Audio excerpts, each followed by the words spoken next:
So hello friends, this is Abhishek Mishra और ये हमारा सेकंड पार्ट है आईएमओ के सीरीज का। एसओएफ के आईएमओ के क्लास 9 के क्वेश्चन पेपर को हम लोग सॉल्व कर रहे हैं। ऑलरेडी पार्ट 1 हमने डिस्कशन कर रखा है जहां पर हमने मैथमेटिकल रीजनिंग को सॉल्व किया हुआ है। इस वीडियो में हम लोग मैथमेटिक्स के मेन पोर्शन को अच्छे तरीके से कवर करेंगे। बाकी के 3 पार्ट्स को हम लोग अच्छे तरीके से कवर करने वाले हैं। ये पार्ट 2 है। यहाँ पर भी आपको कई सारी चीज सीखने को जरूर मिलने वाली है। कुछ चीजों को आपको ध्यान में रखना जरूरी है। सबसे पहला पॉइंट है, क्वेश्चन पेपर आपको नीचे डिस्क्रिप्शन बॉक्स में मिल जाएगा। सेकंड इंपॉर्टेंट पॉइंट है, वीडियो को आप अपने हिसाब से स्लो या फास्ट जरूर कर सकते हो ताकि आपको समझने में कोई भी दिक्कत ना आए। बहुत ही ज्यादा इंपॉर्टेंट क्वेश्चन पेपर है। खुद से पेन और कॉपी लेकर के खुद से पहले सॉल्व करो, उसके बाद डिटेल वीडियो जरूर देख सकते हो। आपको सारे के सारी चीजें अच्छे तरीके से समझ में आ जाएंगी। So without wasting any time चलिए वीडियो शुरू करते हैं। क्वेश्चन नंबर 16 को आप ध्यान से पढ़ सकते हो। क्वेश्चन नंबर 16 में गिवन है if a plus b plus c is equal to 3x then find the value of x minus a whole cube plus x minus b whole cube plus x minus c whole cube। Question आपको देख करके कोई identity अगर याद आता है तो आप क्वेश्चन को आसानी से सॉल्व कर सकते हो। चलिए मैं आपको आइडेंटिटी बता देता हूँ। a cube plus b cube plus c cube, आपने ये चीजें पढ़ी होगी शायद। That is equal to a plus b plus c whole into a square plus b square plus c square minus ab minus bc minus ca। पूरा का पूरा खेल सिर्फ इन दोनों टर्म्स का है, यहाँ पर इसका कोई काम नहीं है। चलिए क्वेश्चन में हमको यहाँ पर पूछा गया है, इससे आप रिलेट कर सकते हो कि क्वेश्चन में हमको पूछा गया है x माइनस a का whole cube plus x minus b का whole cube plus x minus c का होल क्यूब। तो यहाँ पर आप देख सकते हो कि a की जगह पर x माइनस a है, b की जगह पर x माइनस b है और c की जगह पर x माइनस c है। तो आप किस तरीके से सॉल्व कर सकते हो? सबसे पहले हम लोग फर्स्ट टर्म फाइंड करते हैं कि इसका रिजल्ट कैसे हम लोग फाइंड करेंगे। फर्स्ट टर्म होगा यानी सारे टर्म्स को ऐड करो, तो हम लोग सारे टर्म्स को ऐड कर लेते हैं। x minus a plus x minus b plus x minus c। Add करने से आपको मिलेगा 3x माइनस, अगर मैं कॉमन लेता हूँ a plus b plus c। Question में अगर आपको याद हो हमको गिवन है a plus b plus c is equal to 3x, तो हम लोग a प्लस b की प्लस c की जगह पर 3x लिख सकते हैं। तो 3x minus 3x that is equal to 0, यानी ये पर्टिकुलर टर्म आपका 0 बन जाता है। 0 multiplied by anything is equal to 0, तो हमारा इस तरीके से आंसर 0 आएगा। Option number A is correct. Okay, question number 17 पर हम लोग ध्यान देते हैं। क्वेश्चन नंबर 17 यहाँ पर कहता है given figure if ABCD is a parallelogram and E is the mid point of BC then the area of triangle DEC is equal to k times of area of parallelogram ABCD then find the value of k। Okay, तो हमको already एक parallelogram यहाँ पर given है, तो मैं यहाँ पर एक पैरेललोग्राम आपको बना के दिखाता हूँ। इस टाइप का हमको क्वेश्चन गिवन है। E यहाँ पर हमको मिड पॉइंट है और यहाँ पर हमको दिखाया गया है ये A है, ये D है, ये B है, ये C है और ये E है। E यहाँ पर मिड पॉइंट है। ओके, ये आपको समझ में आना जरूरी है। चलिए यहाँ पर ये हमारा बेस बन जाता है। ओके, बेस बन जाता है ये B। ओके, और यहाँ पर मैं आपको आसानी से समझाने के लिए बताता हूँ कि आप यहाँ पर एक हाइट ड्रॉ कर सकते हो इस तरीके से, जो हमारा H बनेगा। चलिए एरिया ऑफ पैरेललोग्राम आपको अगर याद हो, जो हमारा ABCD है वो क्या होगा, that is equal to base into height. Okay, then area of जो हमारा ट्रायंगल है, ट्रायंगल कौन सा है हमारा, ट्रायंगल DEC। कौन सा वाला, DEC, ये वाला इनसाइड वाला जो ट्रायंगल है, इसको आप किस तरीके से फाइंड कर सकते हो, that is equal to half into base into height. Triangle का बेस कितना है, ये हो जाता है b/2, क्योंकि हमारा कंप्लीट वाला b है तो ये वाला हमारा b/2 बनेगा, तो इंटू b/2। और हमारा हाइट कितना है, सेम हाइट होगा h, तो हम लोग लिख सकते हैं कि इनको BH/4। Area of triangle DEC is 1/4 times of area of parallelogram ABCD, इसीलिए ऑप्शन नंबर बी हमारा करेक्ट आंसर होगा, दैट इज 1/4। चलिए क्वेश्चन नंबर 18 की तरफ मूव करते हैं। क्वेश्चन नंबर 18 ध्यान से देखो। क्वेश्चन नंबर 18 में आपको एंगल फाइंड करना है, find the value of x in the given figure. यहाँ पर आपको थोड़ा सा दिमाग लगाना है, ज्यादा कोई कॉम्प्लेक्स क्वेश्चन है नहीं। वैसे इस तरीके से आपको डायग्राम दिया गया है, ये देखो इस तरीके से। चलिए अगर आपने क्वाड्रिलेटरल अच्छे तरीके से पढ़ा हो इस क्वेश्चन को आसानी से कर सकते हो। ये 50 डिग्री बनता है, ये एंगल हमारा 20 है और ये एंगल हमारा 30 है। ठीक है, अगर आपको ध्यान में अगर आपको अच्छे तरीके से समझ में आ रहा होगा, ये क्वाड्रिलेटरल बनता है, यानी 4 साइड 1 2 3 4, यानी अंदर के जितने भी एंगल्स हैं उनका सम कितना होना चाहिए, सम ऑफ एंगल्स कितना बनना चाहिए, 360 होना चाहिए, क्योंकि ये क्वाड्रिलेटरल है।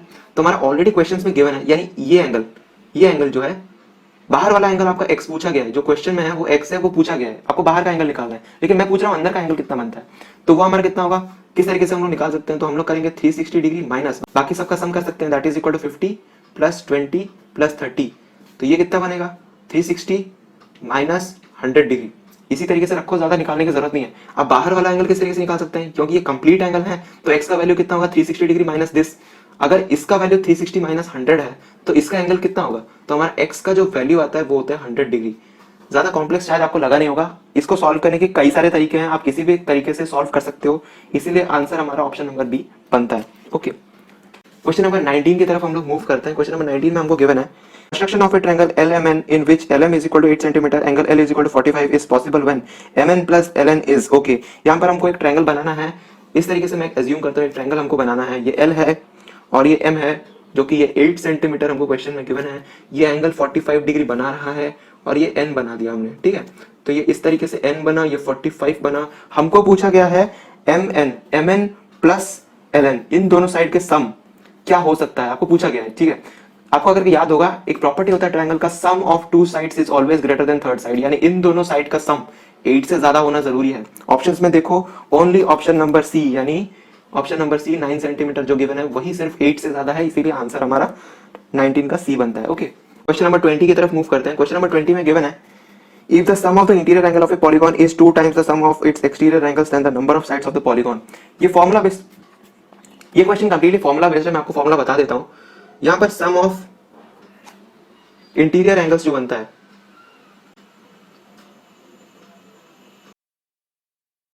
उसका फॉर्मूला होता है n-2 इंटू 180 डिग्री, ठीक है। और सम ऑफ एक्सटीरियर एंगल चाहे किसी भी पॉलीगॉन का हो जाए वो 360 डिग्री होता है, ठीक है। हमारे यहां पर बताया गया है कि sum of interior angle is 2 times the sum of exterior angles. Exterior angle का 2 टाइम्स कितना होता है, दैट इज इक्वल टू 720, जो कि हमारा इंटीरियर एंगल बनाएगा, ठीक है। इस इक्वेशन को सॉल्व करके आपको n का वैल्यू फाइंड करना है। तो यहाँ पर मैं इसको काट करके 4 लिख सकता हूँ और हमारा आंसर यहाँ पर n का वैल्यू 6 आ जाएगा। इसीलिए ऑप्शन नंबर बी जो हमारा करेक्ट आंसर बनता है। क्वेश्चन नंबर 21 की तरफ मूव करते हैं। क्वेश्चन नंबर 21 आंसर पढ़ो। If the perpendicular distance of A point s from the y axis is 8 unit in the negative direction of x axis. तो सबसे पहले हम लोग एक्सिस, कोऑर्डिनेट एक्सिस ड्रॉ कर लेते हैं। इस तरीके से हमने बना दिया। छोटा सा बनाने की जरूरत है, ज्यादा बनाने की जरूरत नहीं है। x x dash y y dash. हमको क्वेश्चन में गिवन है कि पॉइंट s जो है वो 8 unit in the negative direction of x axis. तो परपेंडिकुलर डिस्टेंस ये जो y एक्सिस के साथ है ये 8 यूनिट है, ओके। नेक्स्ट हमको गिवन है the perpendicular distance of s from the x axis is 6 units. x axis से ये 6 यूनिट पर है। तो हमको बताओ ये कोऑर्डिनेट कितना होगा। ये कोऑर्डिनेट हमारा -8,0 बन जाता है और ये कोऑर्डिनेट हमारा 0,6 बनता है। अगर ये पॉइंट s है तो s का कोऑर्डिनेट कितना बनेगा, -8,6, यानी ऑप्शन नंबर सी जो हमारा करेक्ट आंसर बनता है, ठीक है। ऊपर ये समझ में आ गया होगा, ज्यादा डिफिकल्ट क्वेश्चन था नहीं। 22 की तरफ मूव करते हैं। क्वेश्चन नंबर 22 कहता है, in the given figure PQ is parallel to RS if angle QPR is equal to 70, angle ROT is equal to 20, then find the value of x। Question में हमको एक फिगर गिवन है और हमको answer find करना है। चलो मैं डायग्राम आपको बना करके दिखा देता हूँ। इस तरीके से हमको दिखाया गया है, ओके। और ये यहाँ पर इंटरसेक्ट करेगा, कुछ इस तरीके से हमको फिगर गिवन है। ये दोनों पैरेलल लाइंस है, ये हमारा P है, ये T है, ये हमारा x हमको फाइंड करना है और ये हमारा Q बनेगा, ये हमारा S बन जाता है। तो हमारा Q P एंड ये हमारा O, ये वाला पॉइंट हमारा R बनता है।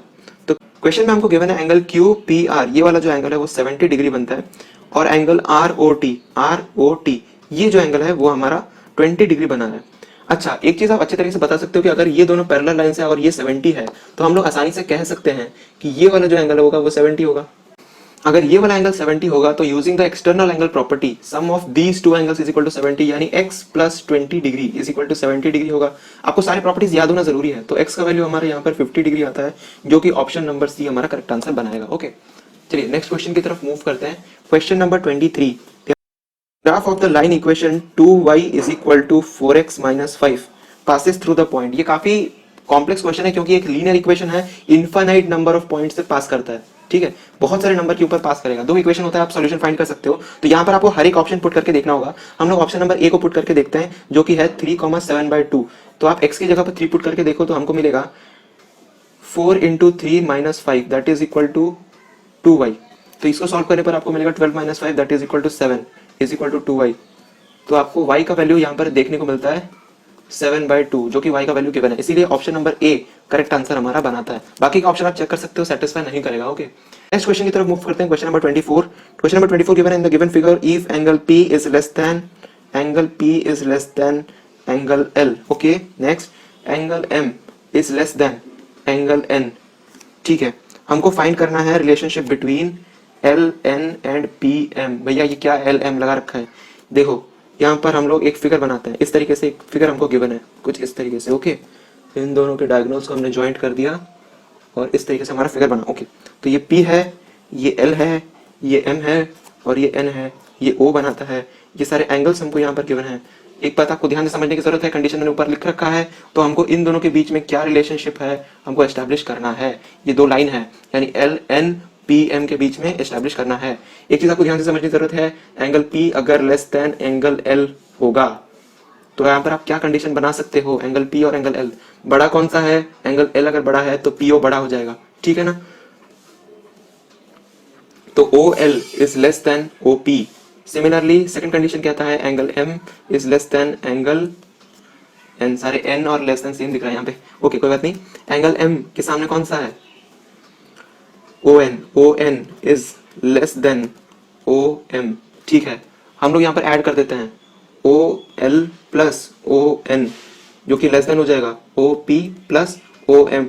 दो बड़े नंबर्स को ऐड करो और दो छोटे नंबर्स को ऐड करो तो रिलेशनशिप सेम आ जाता है, ठीक है। तो यहाँ पर O L plus O N क्या बनता है, L N is less than क्या बनेगा, पी एम, जो कि हमारा option number B correct answer बनाएगा, ठीक है। 25 का सबसे पहले आप फिगर बना लो, आपको अच्छे तरीके से समझ में आ जाएगा, काफी इजी क्वेश्चन है। यहाँ पर हम लोग सबसे पहले एक लाइन ड्रॉ करते हैं और इसी लाइन के ऊपर हम लोग एक सर्कल को ड्रॉ कर देते हैं कुछ इस तरीके से, ओके। ये सर्कल थोड़ा टेढ़ा बन गया, कोई बात नहीं। हमारा यहाँ पर ये बन गया, उसके बाद ये और ये, फिगर थोड़ा बहुत ऊपर नीचे हो सकता है, कोई बात नहीं।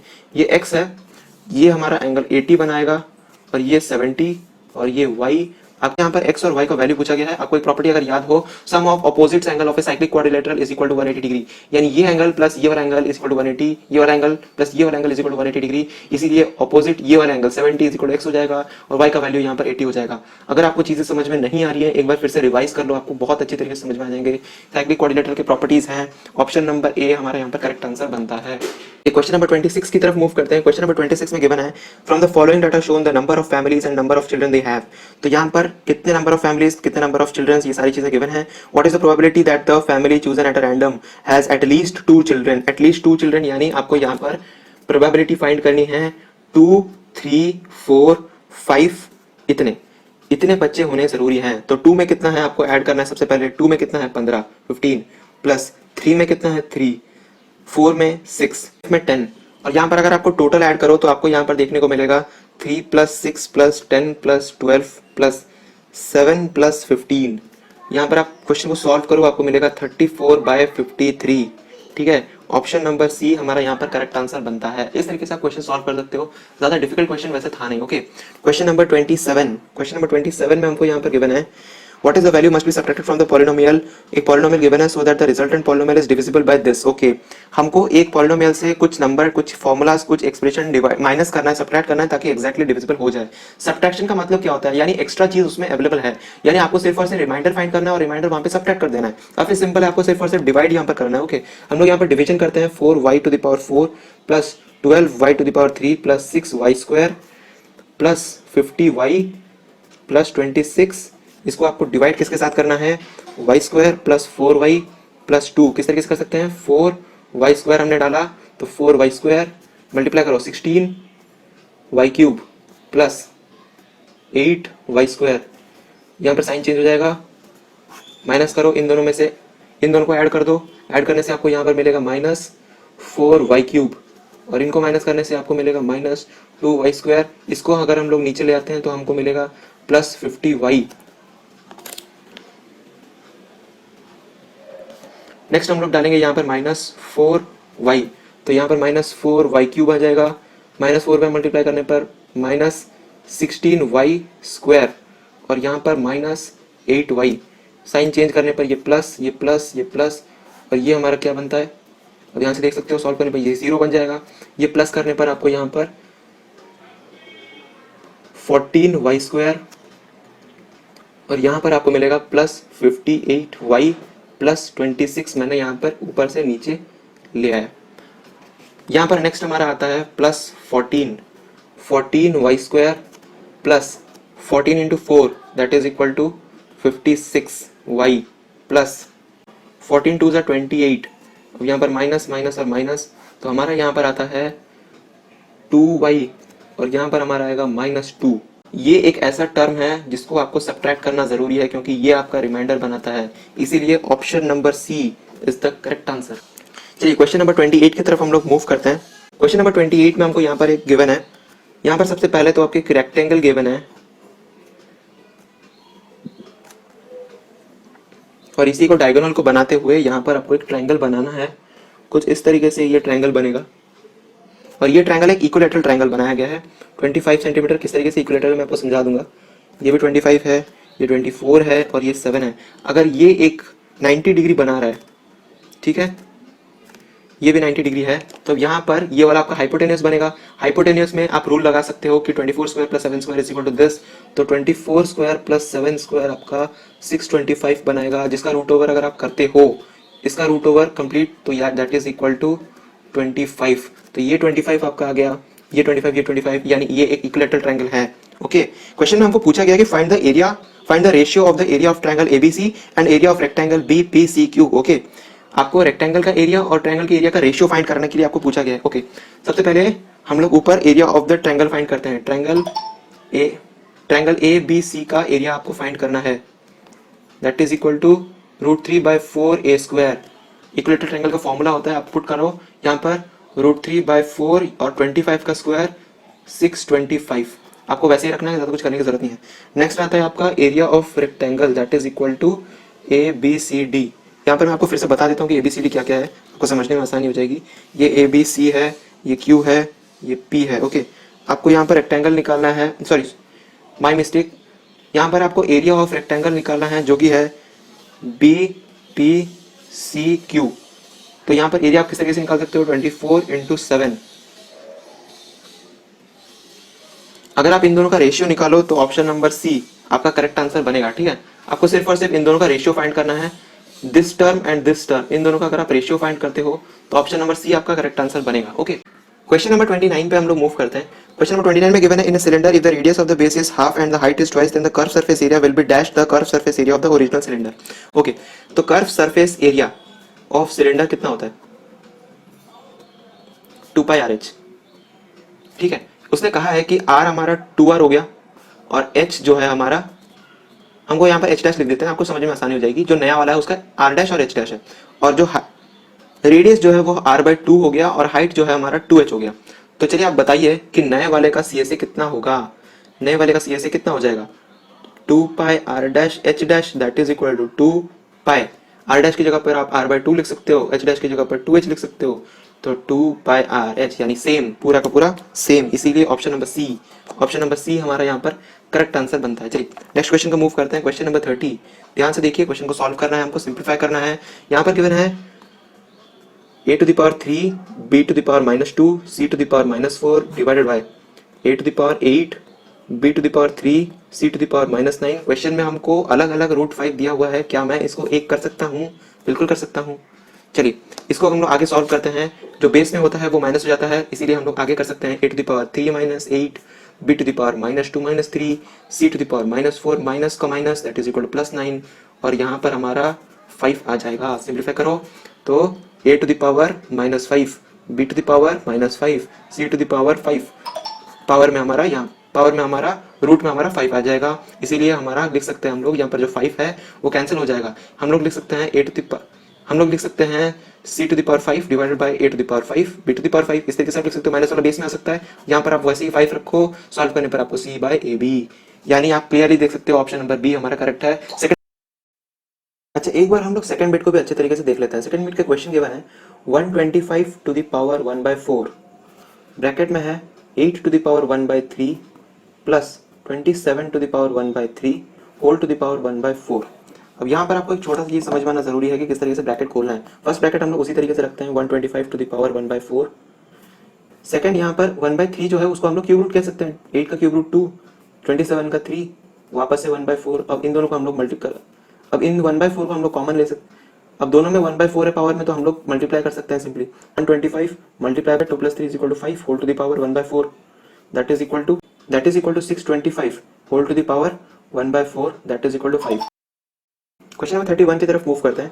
क्वेश्चन नंबर 31 में गिवन है which of the following option is incorrect. Incorrect हमको चूज करना है। सबसे पहले हम लोग ऑप्शन नंबर ए देखते हैं। ऑप्शन नंबर ए में गिवन है in triangle PQR PM bisects QR then QM is equal to MR। Check कर लेते हैं। अगर हम लोग एक ट्रायंगल लेते हैं PQR और यहाँ पर PM जो है वो बाइसेक्ट कर रहा है QR को, तो डेफिनेटली ये दोनों इक्वल होंगे, तो हमारा ऑप्शन नंबर ए जो है वो करेक्ट है। सेकंड ऑप्शन को ध्यान से पढ़िए, if the altitude PM, QN and RO of triangle PQR are equal then triangle PQR is equilateral. Definitely ये भी करेक्ट होगा। थर्ड ऑप्शन अगर हम लोग देखते हैं तो यहाँ पर गिवन है, थर्ड ऑप्शन कहता है the line joining the mid points of any two sides of a triangle is parallel to the third side. Definitely ये हमारा मिड पॉइंट थ्योरम कहता है, अगर ये दोनों पैरेलल होते हैं तो इस तरीके से ये दो क्या होते हैं, मिड पॉइंट बन जाते हैं।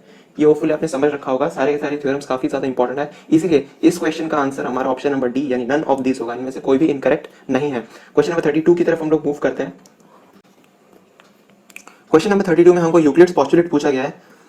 फर्स्ट स्टेटमेंट कहता है a terminated line can be produced indefinitely and second statement is things which coincide with one another are equal to one another। दोनों के दोनों स्टेटमेंट यूक्लिड्स पोस्टुलेट हैं, इसीलिए ऑप्शन नंबर सी यहाँ पर आपका करेक्ट आंसर होगा। काफी थ्योरी बेस्ड क्वेश्चन था। क्वेश्चन नंबर 33 हम लोग यहाँ पर देखते हैं। यहाँ पर गिवन है adjacent sides of parallelogram PQRS measures 34 centimetre 20 centimetre and diagonal PR measures 42 centimetre. Area of triangle, area of the parallelogram आपसे यहाँ पर पूछा गया है। तो यहाँ पर हम लोग सबसे पहले एक पैरेललोग्राम ड्रॉ कर लेते हैं और उसको हम लोग नाम दे देते हैं PQRS। ओके, हमको यहाँ पर दिया गया है पैरेललोग्राम, एडजेसेंट साइड्स यहाँ पर हमारा 34 एंड 20 सेंटीमीटर बताया गया है और हमारा जो PR डायगोनल है, ये जो डायगोनल होगा, इस डायगोनल का लेंथ यहाँ पर हमको 42 दिया गया है। हमको यहाँ पर area of the parallelogram find करना है। अगर आपको एक चीज पता होगा तो फिर diagonals divides that parallelogram into two equal halfs, यानी इसका एरिया और इसका एरिया दोनों का इक्वल होगा। हम लोग एक एरिया फाइंड करके मल्टीप्लाई बाय 2 कर सकते हैं। हम लोग सबसे पहले एक एरिया कैसे निकाल सकते हैं, यूजिंग हेरॉन्स फॉर्मूला। अब हेरॉन्स फॉर्मूला जब आपको याद होगा तो फॉर्मूला कहता है कि area of triangle is equal to S into S minus A S minus B S minus C का रूट ओवर, और यहाँ पर ABC आपके साइड्स होते हैं और S आपका सेमी पेरीमीटर होता है। तो सबसे पहले हम लोग S निकालते हैं, 34 plus 20 plus 42 whole divided by 2, इसको आपको फाइंड करना है। तो यहाँ पर आपका ये आंसर 48 सेंटीमीटर बनता है। तो हम लोगों का एरिया क्या होगा, area is equal to 48 minus 42 that is equal to 6, next 48 minus 20 28, next 34 minus 48 that is equal to 14। अब यहाँ पर आपको रूट ओवर निकालना है, ठीक है। अब यहाँ पर आप कॉमन लेकर के बाहर निकाल सकते हो, जैसे कि 48 को हम लोग ले सकते हैं 8 into 6 into 6 into 7 into 4 into 7 into 2। यहाँ पर आपको सिर्फ और सिर्फ रूट ओवर निकालने के लिए मैं सिंप्लीफाई सिर्फ कर रहा हूँ। यहाँ से 2 6 है, 1 6 बाहर आ जाएगा, 2 7 है, 1 7 बाहर आ जाएगा। यहाँ पर टोटल, यहाँ पर 2 कितने काउंट कर लो, 3 4 5 6 में से 3 हम लोग बाहर निकाल सकते हैं तो 8 बाहर आ जाएगा। यहाँ पर आपको सिर्फ मल्टीप्लाई करना है, that is equal to 336 centimetre square. Okay, अब लेकिन एरिया ऑफ द पैरेललोग्राम क्या बनता है, area of PQRS is equal to 2 times of 336, कितना बनेगा 672। तो यहाँ पर ऑप्शन नंबर डी जो है वो आपका करेक्ट आंसर बनता है। होपफुली ये चीज आपको अच्छे तरीके से समझ में आ गई होगी। सिंपल हेरॉन्स फॉर्मूला अगर आपको पता होगा तो आप आंसर फाइंड कर सकते हो। चलिए आगे मूव करते हैं। यहाँ पर आपको एक कंपाउंड इंटरेस्ट का क्वेश्चन भी गिवन है। क्वेश्चन नंबर 34 ध्यान से देखिए। 34 कहता है bank offers 8% compound interest calculated on half yearly basis. A customer deposit ₹2000 each on 1 January and 1 July of a year. At the end of the year the amount he would have gained as interest is। सिर्फ यहाँ पर आपको interest calculate करना है। दोनों का अलग अलग हम लोग कैलकुलेट करेंगे तभी जाकर के हमारा आसानी से सॉल्व हो जाएगा। चलिए फर्स्ट हम लोग 1 जनवरी का कैलकुलेट करते हैं। 1 जन को उसने प्रिंसिपल अमाउंट यहाँ पर हमारा 2000 बनता है, रेट ऑफ इंटरेस्ट हमारा यहाँ पर 8% बनता है, कंपाउंडेड हाफ ईयरली यहाँ पर हो रहा है। और क्या इन्फॉर्मेशन चाहिए, एक साल में ये कुल मिलाकर के आपको 1 साल है, 1 साल में तो फिर हाफ ईयरली कितना हो जाएगा, टाइम पीरियड में आपका एन का वैल्यू यहाँ पर 2 आ जाएगा। तो हम लोगों का फॉर्मूला बनता है compounded half yearly. Compounded half yearly में अमाउंट का जो फॉर्मूला बनता है वो होता है P into 1 plus R by 200 whole to the power 2n।